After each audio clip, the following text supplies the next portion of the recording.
Welcome to the Tech Egg. Don't get scrambled. Enjoy the video. You start by powering the speaker off and removing the carabiner or strap. This prevents accidental damage.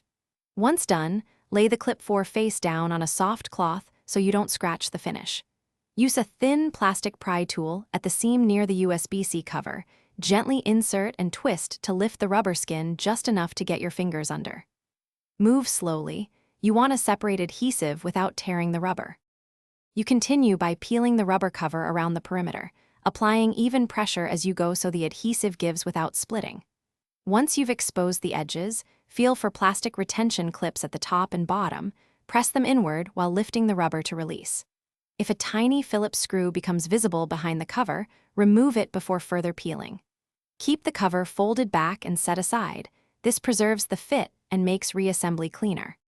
You finish by fully detaching the rubber shell, checking for any small clips or adhesive still tethering it to the plastic housing. Make sure to clean both mating surfaces with a little isopropyl on a lint-free cloth so the cover seats properly when you reinstall. If the cover won't budge, apply low heat from a hairdryer for 10 to 15 seconds to soften the adhesive, then try again. Avoid high heat to prevent warping or speaker damage.